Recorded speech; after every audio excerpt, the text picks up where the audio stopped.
Welcome, everyone, to Working People, a podcast about the lives, jobs, dreams, and struggles of the working class today.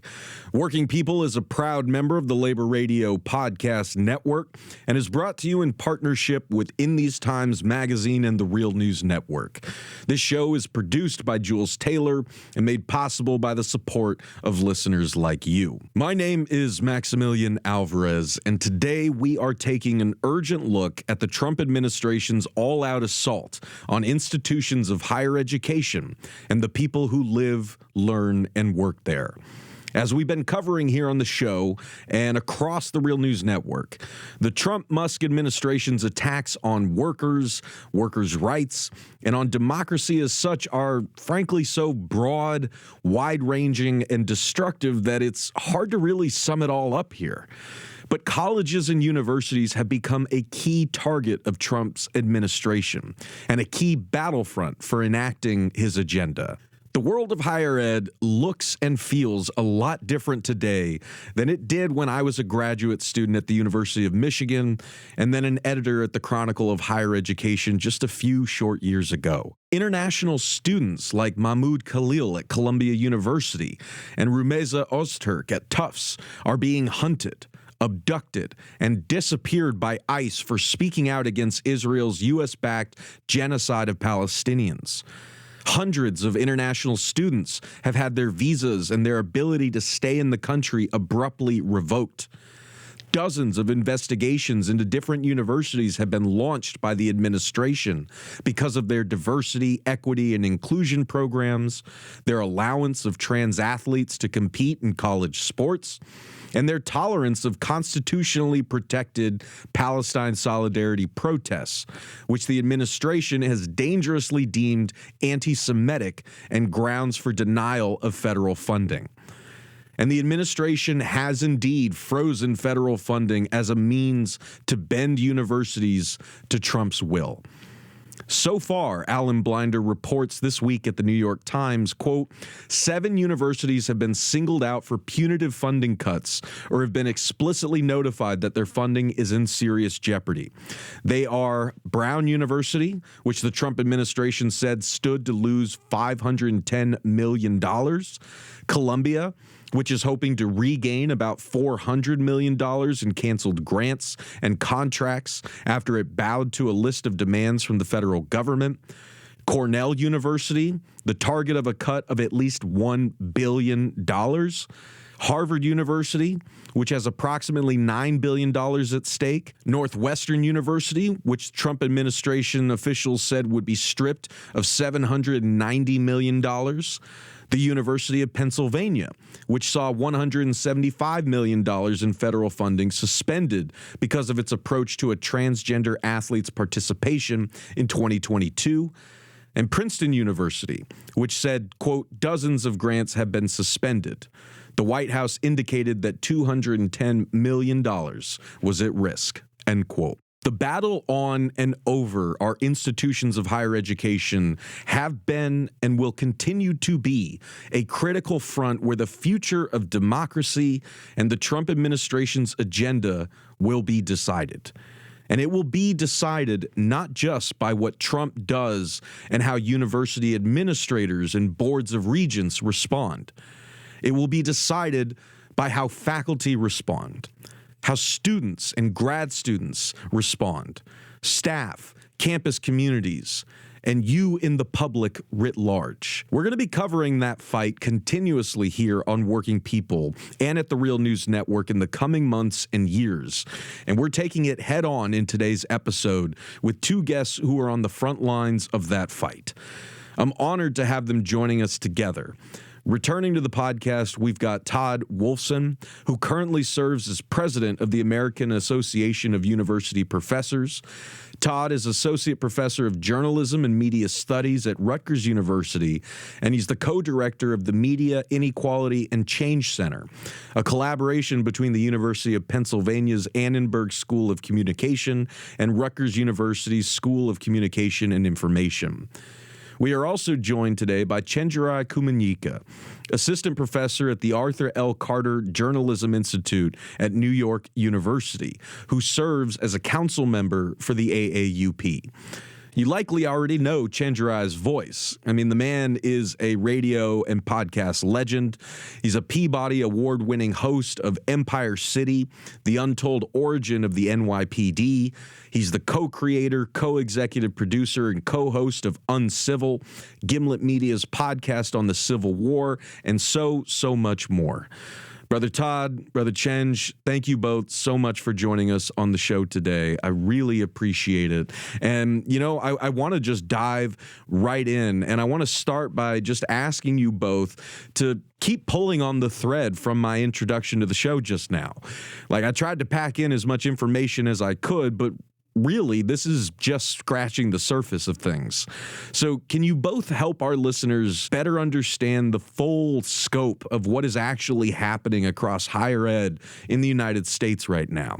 So Todd, let's start with you, and then Chenjerai, please hop in after. You did a pretty good job packing in a lot of information in the short bit, Max. And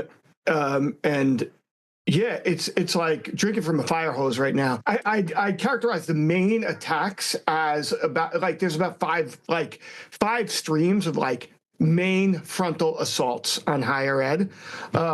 One is an absolute attempt at the destruction of our biomedical research infrastructure, and then a broader research infrastructure from there. And National Endowments of the Humanities just announced a 70% cancellation of all their grants. But the biggest funding agency that's taken the biggest hit is the NIH, which is the biggest biomedical research funding organization in the world. And they, at this point in 2024, they'd given out $6 billion in grants to do research on cancer and to do research on Alzheimer's and strokes and pediatric oncology and diabetes and all the things we all need, so that when we go to the doctor, they have cutting edge therapies to save the lives of ourselves and our parents. Now, that $6 billion is $2.7 billion. That's how much they've given out in 2025, less than half. So if we project that out, the NIH gives out $40 billion in funding for research on issues, biomedical health research. We expect something like $20 billion. So a $20 billion cut in research is what we're looking at. And again, it's primarily targeted at the biomedical infrastructure, but this is also National Science Foundation grants, it's National Endowment of Humanities grants, it's all the critical things that we need. So that's one bucket. The second bucket is extreme attacks on our students. You flagged it, right? Abductions of students in broad daylight. Mahmoud Khalil, who you mentioned, I think there's about 8 or 9 students now that have been just abducted in broad daylight and whisked into an ICE underground prison system, usually hundreds of miles from their home, often with no charge, maybe the slightest charge of some pro-Palestinian organizing or protest work or even editorial work, which is their right of freedom of speech, absolute right, and getting whisked off. But those folks who they've abducted are just scratching the surface. Over this past weekend, the number is something like 600 visas were revoked across the country. We think at least 100 of them were college, graduate, and undergraduate students. So not all of it's hitting our colleges and universities. It's bigger than that, but it's probably the largest sector taking this hit. And, we're trying to figure it out. At Rutgers, my home institution, 12 students got their visas revoked. The folks who got their visas revoked this past weekend, they're not on the record for anything. We think it's country of origin and connected to the Muslim ban 2.0, but we're not even sure. So that's a second. So and just to be clear about these attacks on our students, the goal is to outlaw protest, right? This is the first step in the strategy, right? They're weaponizing anti-Semitism to go after pro-Palestinian protesters. This is a first step. They want to see, they're testing the water, and they want to see how far they can take this. Just yesterday they floated deporting U.S. citizens. So they're going to keep pushing this, and the goal is to shut us up. And the other things I'll just flag really quickly that it should be on folks' radar is also happening. As we know, they're also attacking universities for DEI related grants and programs. And that's been a massive attack. It was one of the first executive orders. So, for instance, we have a researcher who is doing research on the diversity of wheat crops, the genome in wheat crops. That research canceled because the word diversity is in it, and they don't want diversity, any sort of DEI. And so plant genome diversity is part of DEI now, and it's because of the Keystone Cops, right? And they're doing this through keyword searches. But it gets more serious than that. They're also canceling research on infant mortality rates, right? We want to understand why they're differing infant mortality rates in urban or suburban or rural settings, in Black communities and white communities and Latinx communities. They won't allow that research anymore. Or literacy rates. They don't allow differing literacy rates in urban, suburban, rural communities because that's diversity research. So there's DEI attacks. And then the last attack I'll flag, and I'll let Chenjerai come in, is that the attack on our institutions writ large, right? And that's the stuff that we're seeing at Columbia and we're seeing at all these other universities that you laid out. It's not simply to weaponize anti-Semitism to threaten cuts in the biomedical research and threaten and weaponize anti-Semitism. It's bigger than that. They want to be able to control these institutions, right? And the first step is Columbia bowing, right? And so now they expect these next 6 to bow and on from there. So and the goal is for them to come in and tell us what we can research, what we can teach, what our students can say and learn. So it's a real attempt at massive control. And again, they're looking at Hungary in Europe, and they're getting much of their strategy here. So those are 4 major buckets of attacks going on. I'm sorry, get in there, Chenjerai. First of all, I think you laid it out real well. And also, I'll just say much respect to you, Max, to Working People Pod. I've been a longtime fan.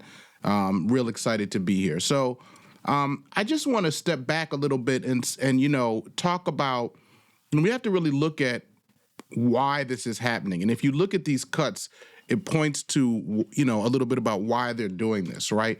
First of all, they're lying about what higher education is. And I think that's really important, right? They want to cast higher education as a place that is only for a certain kind of elites, but that's not true. Higher education is where so many families in America, across America, different communities, not just, in rural communities, cities, where people are sending their kids because they want to have a fair shot, where the family members because they want to have a fair shot, right? So that's one component. They also want to actually restrict higher education to maybe people just imagine a certain kind of classes that they think don't matter. But we have to understand is higher education is a lot of things. Higher education are healthcare facilities, right? Not just places where health research is being done, but also where health workers are working, in places where people, are nurses, doctors, people who are nurses' aides and doctor aides, all those kinds of are working at healthcare facilities that are a part of higher education. And, in some communities, those are the only healthcare facilities, right? And they reach out into the community. Universities are, and like I said, speaking of labor, universities are places where people of all kinds of different folks work, right? They want you to sort of think about this caricature of the woke student and then the woke out of touch elite professor. But of course, a lot of people working in universities are contingent faculty, people who are teaching an incredible load and, do not have the kind of job security that we would like them to have. You have staff, you have people who are, there's food facilities, cafeteria workers, right? So, in many places, public universities are a huge employer for the state. A huge amount of that is happening, right? So they are really central, and this is not to say at all that higher education doesn't have problems, But I think like with everything with this administration, and if you look at the AAUP and some of the coalition, incredible, exciting coalitions we've been building around labor and higher education, we were already trying to address some of these changes that these sort of outside agitators would like to do to control our institutions and make them places. In some cases with administrators being complicit with that, right? So that's just one thing. But I want to say that they're lying about what it is, right? But it's also like they're lying, when you look at what they're attacking, right? So for example, if you look at these cuts to the NIH, right? This is not like some kind of austerity where they're doing this because they want to help taxpayers. This is ideological, right? They want to replace public science with corporate science, right? And they want to defund fields that they can't control, right? Especially ones that address systemic health disparities, things like the social determinants of health, reproductive research, things like gun violence, climate health, mental health. I mean, look at these cuts that happened yesterday when I think like Cornell and Northwestern are not verifying everything. They're still trying to figure out what's going on in these cuts that happen. But, you just look at it and go, some of the stuff that's being cut is cancer research, right? I mean, that like they receive stop work orders to stop cancer research. So when we say these cuts kill, it's serious. It's not hyperbole, right? And I think that that's really important for folks to understand. And just one other thing I'll say is, but not only in the STEM fields, right? Why are they so obsessed with, for example, gender and queer studies in the humanities? Partially because they understand that when people study those fields, they expose how gender gets used as a political category to maintain, state control, using sexuality and kinship and labor. They understand that in the humanities, the research around race, around the real history of America, they understand that, like, when people understand history, right, then they're less vulnerable to what they, some of the moves that they want to make, right, and the ways that they want to, their policies harm people both here and abroad. And so I just think, disabilities, right? They don't want to really, they don't want people studying disability studies and really understand how some of these market logics harm, people who are disabled or people who are chronically ill, right? And then what that has to mean for health infrastructure, because again, they want to reformulate this society in according to what profits billionaires. So I think that when we look at these cuts, part of our battle is that. And I think what's happening now in an unfortunate way is we're seeing people come together around a real understanding of why it's important for this research to continue, why it's important for it to be protected from Elon Musk or people like RFK or whatever, and what higher education really is. Todd, Chenjerai, I want to ask if you could take us even further into your life world and your experience of all this chaos that's happening in higher ed right now at the hands of the Trump administration. We were talking in that first section, right, about the scope of this attack. I want to ask if you could tell us about the experience of the attacks. How have you both personally been processing this as it's been unfolding in your capacities as professors, but also as representatives of and leaders of the AAUP? What are you hearing from your colleagues in the faculty? How are students responding to this and other members of the community? Well, I guess I'll jump in. There's so much. One thing I'll say is that there are, Todd and a number of other leaders in organizations like Higher Ed Labor United, some people in the AAUP who were not necessarily positioned in the leadership in the way that we are now, and other folks who are working in a coalition which we now have called Labor for Higher Education. So many people and people at different AAUP locals, were already in a fight, right, about the direction higher education is going in. I as someone who just kind of came into the academy, around as a professor, I started my first appointment around 2013. What I saw was, I worked at universities where the whole faculty had been kind of casualized and really didn't have the ability to speak up. And I saw what the effects of that were. I saw what, they were they were living in fear because the way the contract structure had been set up, they kind of had to beg for their jobs every year. They didn't have protections. They didn't have the benefits they needed. And, in the southern states, they really had real obstacles to sort of really organizing around collective bargaining. So I saw what that meant for people, though. I saw what that meant, for example, like the custodial workers in the university, right? They didn't have a place they could really go to appeal and push back on things that the administration might be doing with them, right?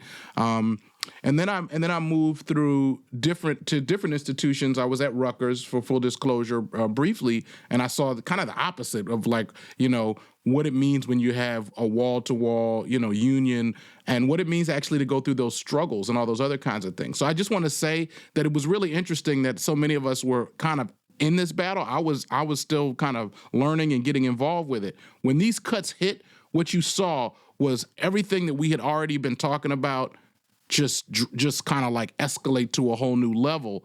And then with these new pieces involved. And for me, it looks like talking to colleagues who are doing, like HIV research or cancer research, right? I mean, like seeing them at an informal event and they're just almost like in tears, like can't, because their whole research infrastructure, they have to now figure out if they're going to fire people. There's a diverse array of postdoc students who are like, who's not only their education, but their jobs are in flux. They're thinking about the people that they serve, and they're just like in a panic state, right?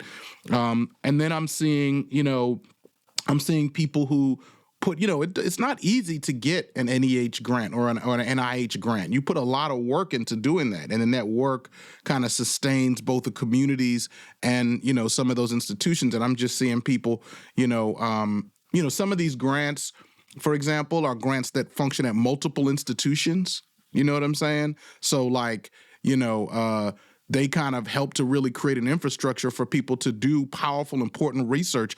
A lot of research, by the way, and this is, I think, also if you look at, is one way people tend to think about a place like Cornell, right? But you got to understand, some of that research was like in innovation. Some of it was even in like national security stuff, with, so that's the kind of stuff that I was seeing be people say, oh my God, how do I keep this work going? What do I do? Scrambling, panicking.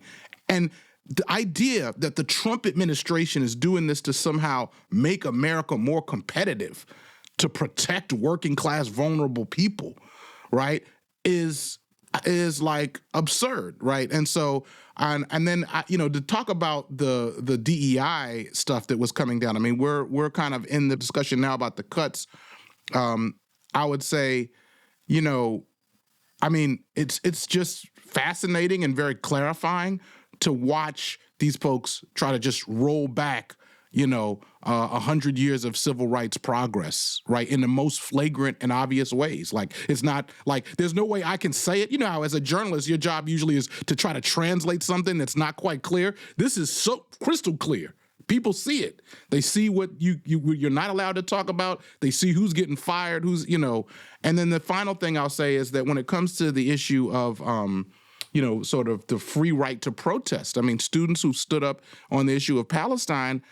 I mean, I've been in meetings with colleagues who are talking about students and colleagues hiding in their apartment. People are being advised by their lawyers to hide in their apartment because they're not sure what's going to happen if they come out. If there's, every time, on the street, I'm at NYU, but anytime like there's those ICE vehicles or certain kinds of police vehicles pull up, there's like you just see a wave of terror go across the country because they're snatching people off the street. And so it's to sort of try to function in the everyday in that kind of context and do the work that we want to do as a faculty member. I want to tell my colleagues and my students that it's going to be okay, but the only way that we can actually make it okay is to really organize, and that's kind of it's good because we are organizing, but it's horrifying. Thank you, Chenjerai. That is. I mean, I want to start where you left off, and it doesn't perfectly answer your question, Max, but it just needs to be said here, which is the 60 to 70 years of divestment from higher ed and the fascist threats to higher ed in this moment are deeply entangled, right? And that's something that needs to be clearly understood and discussed more. So divestment started at the moment when schools like the University of California system and CUNY were free. They were free in the 70s, in the 60s into the early 70s, and people of color were getting access to free higher ed, right? For the first time, or a highly subsidized higher ed, for the first time in this country's history. And in the same moment, those same universities around the country were the backbone of the 60s in the protests, right? Whether it's the protests against Vietnam or for the Civil Rights Movement, Black Panther Party, each one of these had the Berkeley Free Speech Movement was deeply like universities were critical to them. And so at first, it was a racialized and political attack on our universities, right? That started in the 60s and 70s. Reagan was governor of California, and he said quite directly, we can't let the working class get educated for free. That was said, and that led to divestment from our institutions, first in California. You know, again, Reagan was like, we got to do something about those radical hippies in Berkeley. And so they divested and they forced students to start paying for their higher ed. So that happened, and lo and behold, the right-wing attack on higher ed led to a full-scale, like, neoliberal corporate kind of ideology within higher ed, where our institutions became more and more dependent on a corporate logic, a neoliberal logic to run themselves, which meant, to Chenjerai's point, more contingent faculty, higher tuition rates, higher and higher and higher tuition rates, $2 trillion student debt, bureaucrats running our institutions, and importantly, mission drift. They don't remember what the institution is for because they're so tied to corporate America ideology, right? And so no longer are these institutions the bedrock of a public system, a common good system. And so fast forward to the fascist attacks on our institution, which we're outlining right now, they had already hollowed out the core. Right? They had already hollowed out the core. And that's why Columbia bows a knee in 1 second flat. That's why our presidents go down to Washington, D.C. when they're called by the Education Workforce Committee, and they cannot respond with a clear vision of what higher ed is about. And they get end run by right-wing ideologues in the Senate and in Congress. And so it's really important to just flag that there's a deeply entwined relationship between fascism, right-wing ideology, authoritarianism, and neoliberalism, which isn't really well talked about, which is what has put us in this situation. I'm sorry, I just want to go into that. It's got to be flagged. Now, to your question, it's like I have never seen a climate of fear like this in my life anywhere in my experience. We're getting hundreds of emails every single day from faculty, from staff, from students, you know, what I need a safe place to stay, to Chenjerai's point. I need a safe place to stay. That's on half of our discussions right now, is where people need safe places to stay. I don't know if my research project is going to be, you know, cut. I'm not going to get tenure. I'm going to have to change careers because you know, a loss of funding. I'm going to be sent home, and I'm not going to be able to come back and finish my degree. These are the kind of discussions we're having, and it's not like once in a while. It's every single day, multiple times a day. The fear is palpable, and it's purposeful.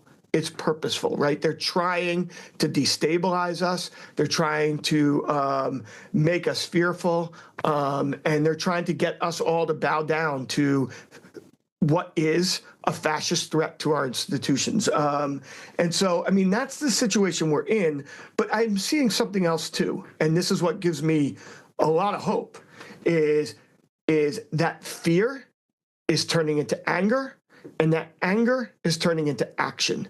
And we need more of that. And we need the people who are the least vulnerable, U.S.-born citizens, people with tenure, to stand up and step into this battle full-throated, not only for ourselves, but for all of us, for higher education, for democracy, but also for the vulnerable students who dared to speak out for a free Palestine and now are getting dragged away in handcuffs by ICE agents, right? It's on us to do that and continue building that power. You know, guys, we were just talking about how the sort of long path to turning, universities into their kind of contemporary neoliberal corporatized versions of themselves. Like that all predated these attacks, and it has, as you both pointed out, made institutions of higher ed especially vulnerable to these sorts of attacks from the Trump administration.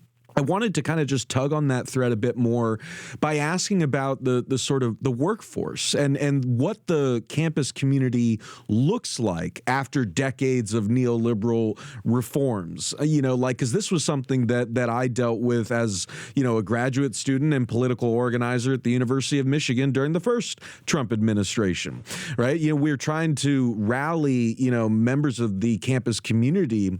And in so doing, had to come up against the fact that, you have students who, unlike the student activists of the 1960s, were now having to make the calculation of whether or not they could afford to get suspended or even miss a class because they are paying, tens of thousands of dollars for this tuition. So that right there is already a complicating factor in the political minds of people on campus, especially students.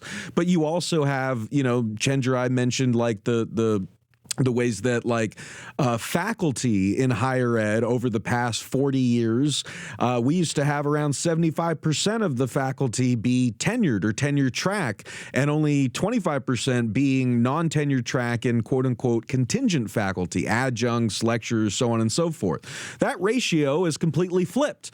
And the vast bulk of the teaching workforce in higher ed is made up of so-called contingent faculty. And that puts a lot more pressure on those faculty members to not get involved in political activity for fear that their paychecks and livelihoods and professional reputations will be tarnished and they'll be out of a job. So these are sort of just some of the realities that one has to deal with trying to organize on a campus in the 21st century. I wanted to ask if you could just, for folks listening, talk about that more and what it looks like from the faculty side, right? So as you all on your campuses are trying to respond to this moment, what role is the AAUP playing in that?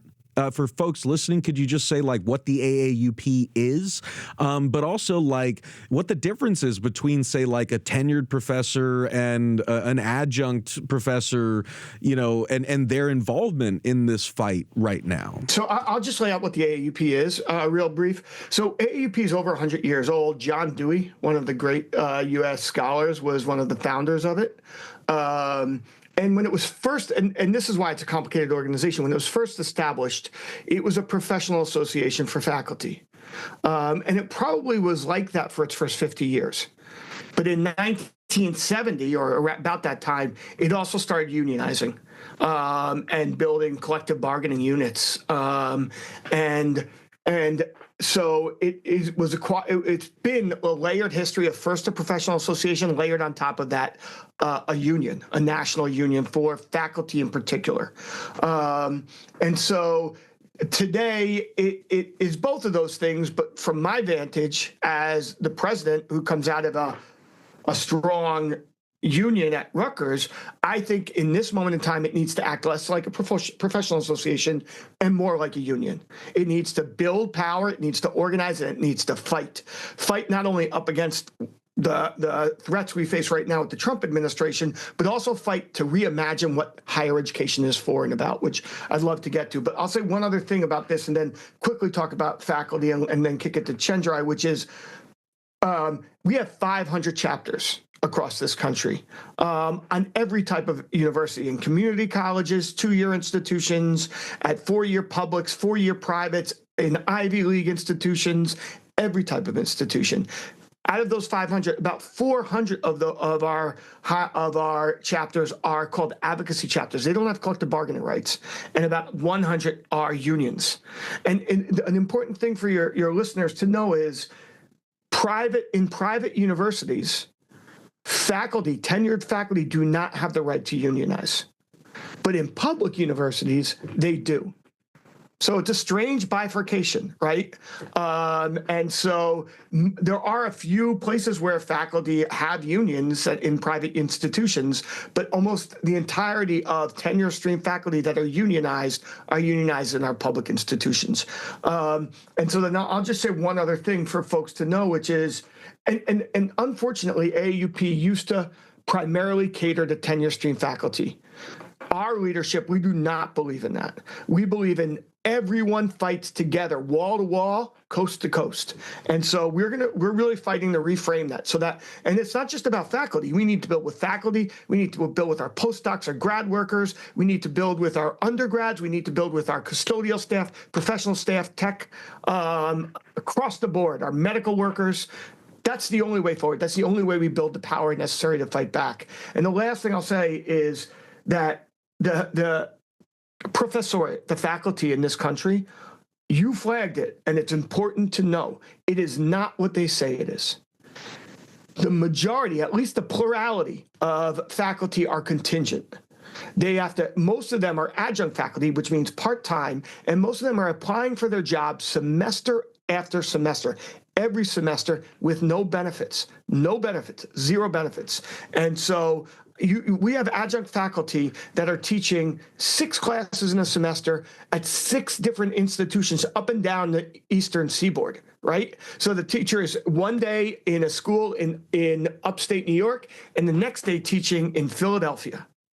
That's the situation, and they're lucky to scrape by with $60,000 a year and no benefits. So the story they tell about what the professoriate is and the reality of the professoriate couldn't be more different. And it's important to understand that when we think about our institutions today. But I'll let Chenjerai get in there and talk a little bit more about that. Yeah, I just think I want to go back to something Todd says. We have to, I can't help but we do make this a little historical. This is not unprecedented, and it's really important for people to understand that this is part of a historical trajectory that has to do with neoliberalism. I was reading recently and talking actually with Ryan Liebenthal, incredible book called Burdened. One of the things it lays out is that in 1979, some conservatives, got together at the Heritage Foundation and were like, we're going to start to lay out a plan, right? And they laid out a plan called ultimately became a series of publications called Mandate for Leadership. They launched the first one in 1980. That did a lot of things. Mandate for Leadership was broad. It didn't just focus on higher education, but actually the first thing you got to understand is Project 2025 was a part in that series, right? So people talk about Project 2025 like it came out of nowhere. No, it was a part of the things that started. And it's not like they never had a chance to implement it. The sort of attacks, cuts, similar types of things that were implemented, that were sort of planned out in this kind of early 80s version of the Project 2025 were actually implemented under the Reagan administration. Now, one of the many things that did was it really gutted federal support for higher education. Including things like student loans, right? And actually transformed a lot of, I would say including student support, because one of the things that happened during that period was that a lot of the federal grants, I think in the early, if you'd have looked going back to like the 40s, only like 20% of the federal money that came in was targeted toward toward a loan structure where people would have to repay it, right? After the 80s, where they realized that they could actually turn student debt into a product, right? It became like a centerpiece. But that was just one of many ways in which you started to see this divestment, right, of states, of the federal government from public education support. And so, yes, to your point, that has meant that all these people, that has meant that our faculty, so many of the faculty are insecure. And I want to be clear, part of why I bring that up is that they were very intentional about the idea that people who are insecure are going to be less political. People who are in debt are going to be less political. They're going to not going to be sure, and they're going to have to make, very careful decisions about how they can fight, if they can fight. And some of it is even just being overloaded with work. And as you try to pay back this debt, as you try to do it, you might not even have time to get your mind around it, if that sounds familiar to anybody. And for this reason, this is one of the ways I just want to be clear that these attacks don't just touch people currently in the academy. They touch, both the cuts to funding. I mean, I'm hearing from parents who are unsure what disciplines their folks should go into. So they're actually trying to shape it where at a time when we need massive amount of doctors, we have emerging health threats that are happening. People are like, I don't know if I want to, go be a doctor because I'm seeing the funding being cut at the elite places where I would have done that. So it affects things that level. And then the funding available affects families who have to say, am I going to be able to get that support I need, right? So how do we fight? So that's more and more people are being drawn into this fight in this way. You're seeing all these people being attacked, and in a way, they are kind of taking a step toward building our coalition force because I think they're overreaching when you hear about all these people being affected, all these people feeling insecure, right? That's, for me, that's the coalition that we want to organize. Now, on the note of organizing, let me say a few things, right? Higher education is like, on the one hand, higher education is like any other kind of workplace. You have some people who are very engaged, who've been pulling their weight, who've been leading the fight, and you have some people who maybe are just focused on their jobs and haven't yet seen themselves as organizers, right? But I would say in this situation, what we're trying to do across workplaces, including and what our organizations are doing, is inviting people in and saying, hey, see how these battles that you're fighting at an individual level, at a department level, you know what I mean? Whether you're a parent, whether you're a community member who doesn't want to see that medical research cut, see how this is part of a larger fight. And where I think higher education, interestingly, is in a place to lead is that the way, I've been learning from leaders like Todd, leaders from Labor for Higher Ed, HELU, even leaders at AFT, right? People who have a long history of organizing. Labor has a set of strategies that we can use that is not just the same as people coming out into the street. I was excited to see people at our days of action all over the country. I was excited to see people at the hands-off protests, hundreds of thousands of people in the street. But coming out into the street is not enough. We need a repertoire of strategies which include things that can create real leverage, things people cannot ignore. And so in a way, what the AAUP is leading is we're actually showing people that repertoire of strategies. We have a legal strategy. Incredible Legal Counsel has been rolling out lawsuits that are moving through the system. We know that the legal strategy by itself is not going to be the thing that does it, but it buys us time, it slows things down, and it shows people that we know how to throw a punch.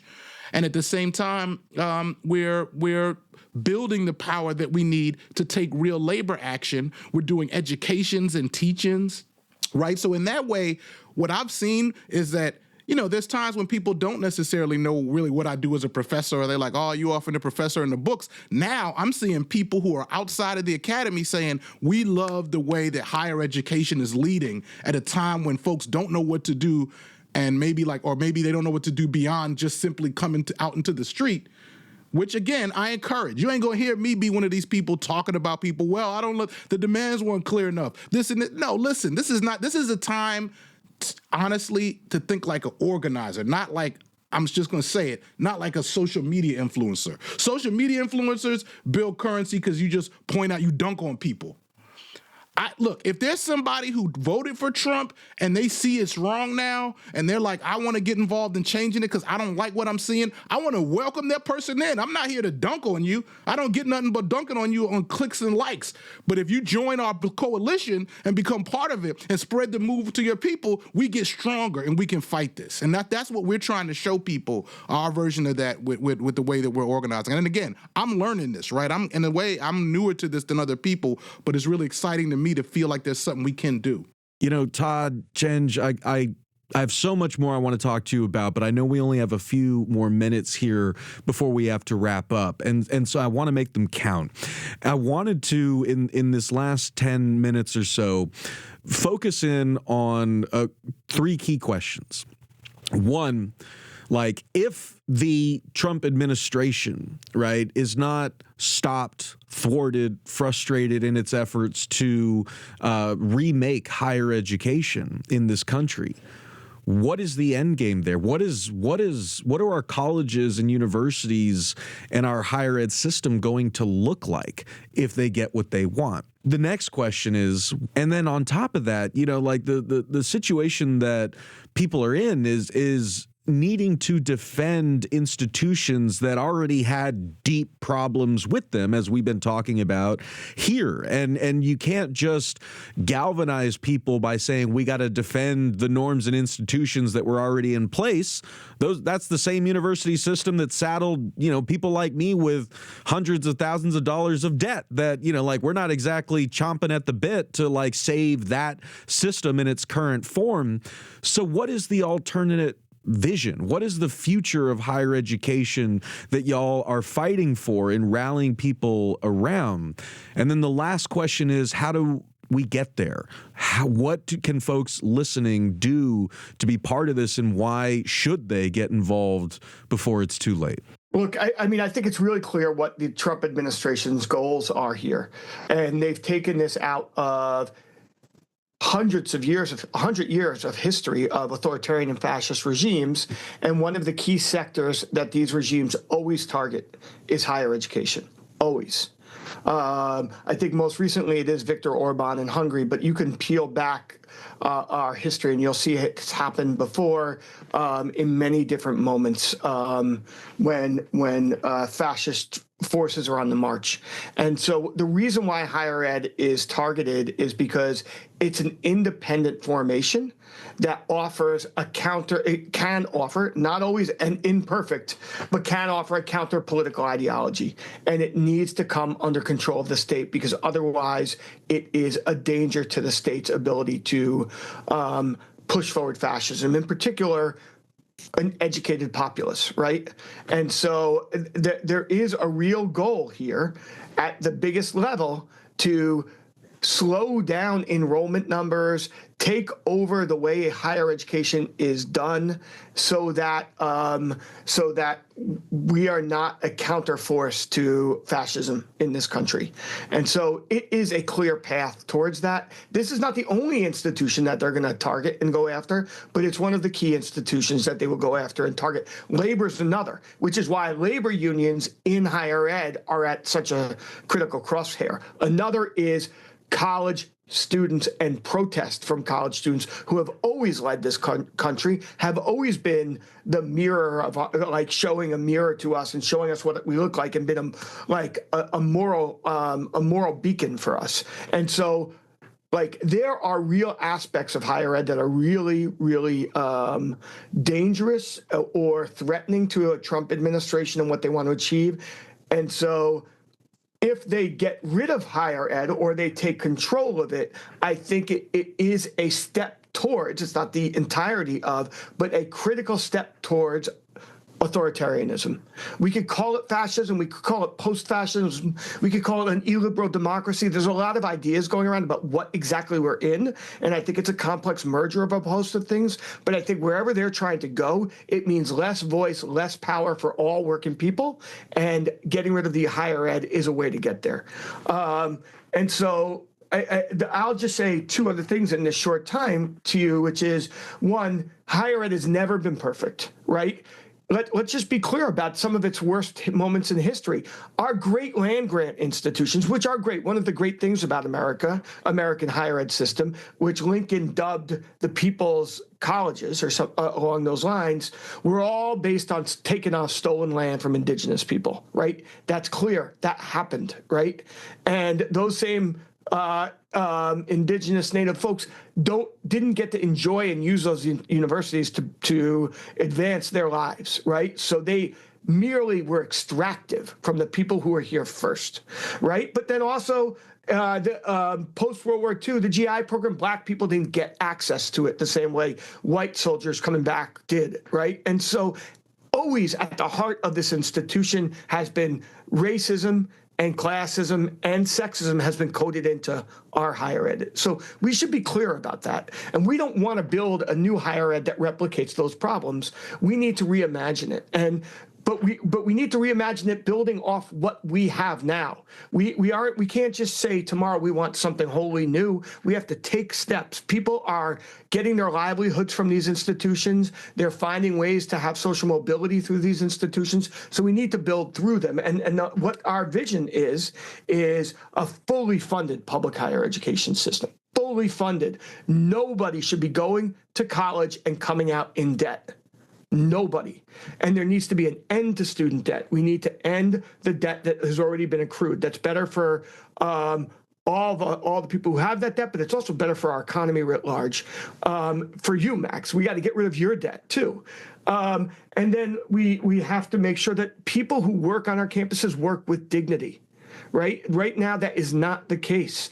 Too many people, as we already discussed, are working across 6 institutions, scraping together a living, and we have to end that. We have to make sure everyone who works can have long-term dignified employment, and we have to make sure that we fully fund and increase our funding to our HBCUs, our minority-serving institutions, our tribal colleges and universities. And we forgot to say this, the attack on the Department of Education defunds those institutions. So that also is another line of attack that I forgot to mention. So we want more funding for those groups, and we want more funding for science, more funding for arts.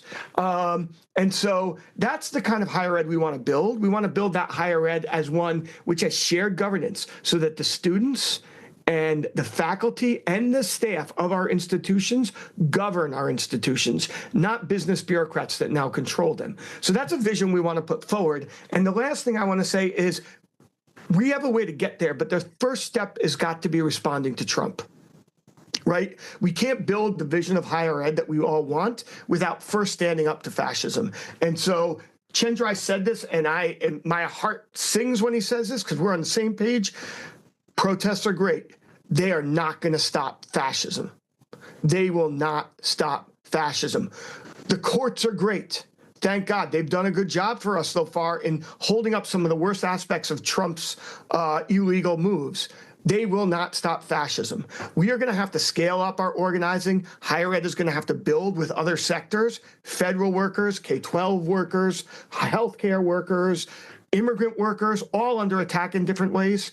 And we're going to have to figure out the demands we need to make and the militancy we're going to have to take, the militant moves we're going to have to take to force them to stop. And that's going to mean risk. But there's no other way forward. And so that's what AAUP is committed to. That's what Labor for Higher Ed's committed to. And that's where we're trying to go.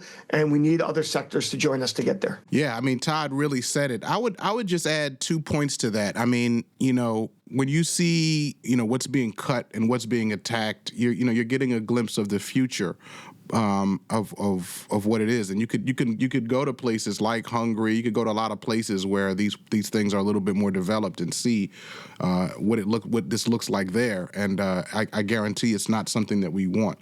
But there's 2 points I want to make, which is that one of the things about worker power, right, across sectors is that workers, when they're in control, can say, this is what we want the institutions that we work in to do, and this is what we don't want them to do. Workers can govern the direction of institutions.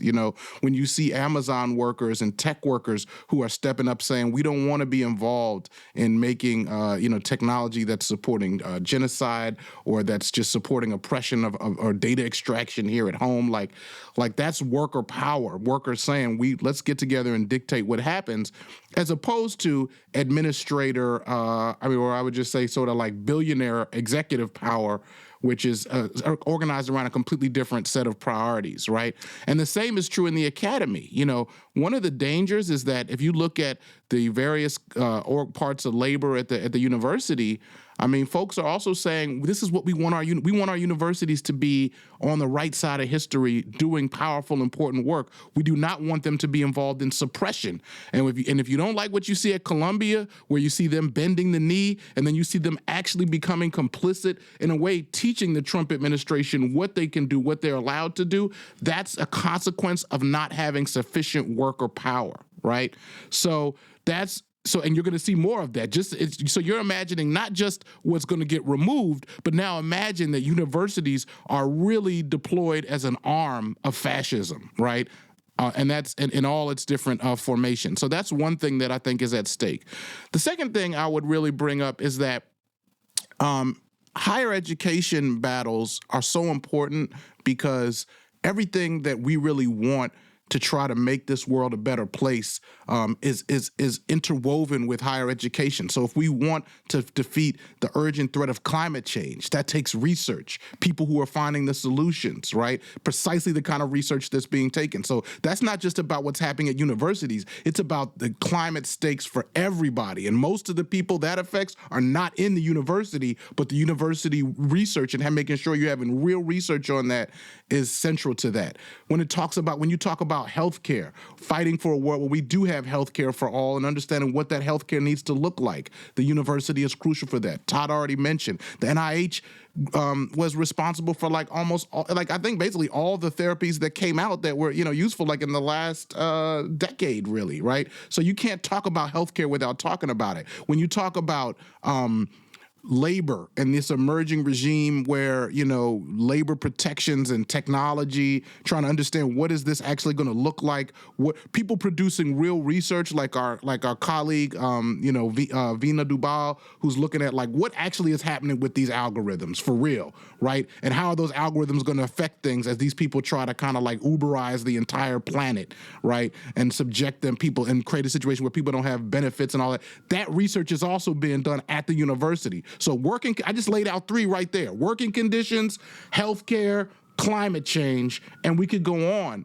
What about art? What about the things that bring us joy in life? You know what I'm saying? Where people have the room outside of the corporate factory to actually explore and produce wonderful things, art and music and culture, all those things.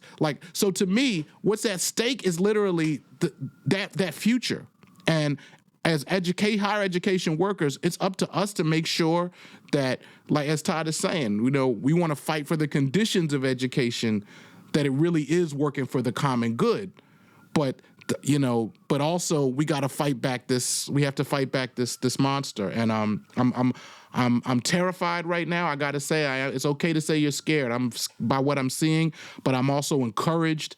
And when you're scared, you got to lock arms with your people and walk forward anyway. And that's what I'm seeing people stepping up and doing. We have actions on April 17th throughout the country. I think over about 100 institutions across the country are taking part in our April 17th actions. So please come out or organize your own action. It's being driven by the Coalition for Action in Higher Ed, which is a lot of amazing AAUP leaders. We will also be engaging in May Day organizing. And then this summer, we want you to come to your AAUP chapter, your UAW local, your CWA local, your AFT local, your NEA local, your SEIU local, whatever it is, however you can plug in, and then you need to reach out to us. We're going to do a summer of training that's going to prepare us for what needs to get done in the fall, and we need every single higher ed worker. And one other thing, if you aren't a member of AAUP, now is the time to become a member and join us in this fight.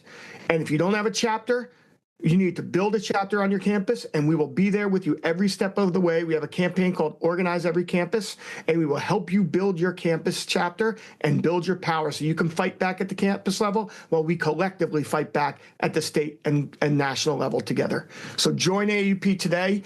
If you're already in a union, get involved in your union. And we'll see you on the front lines. All right, gang, that's going to wrap things up for us this week. Once again, I want to thank our guests, Professors Todd Wolfson and Chenjerai Kumanyika of the American Association of University Professors. And I want to thank you all for listening, and I want to thank you for caring. We'll see y'all back here next week for another episode of Working People. And if you cannot wait that long, then please go explore all the great work we're doing at the Real News Network, where we do grassroots journalism that lifts up the voices and stories from the front lines of struggle. Sign up for the Real News newsletter so you never miss a story, and help us do more work like this by going to therealnews.com/donate and becoming a supporter today. I promise you, it really makes a difference. I'm Maximillian Alvarez. Take care of yourselves. Take care of each other. Solidarity forever.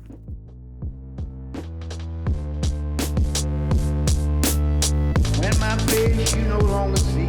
I live on, yes, I live on.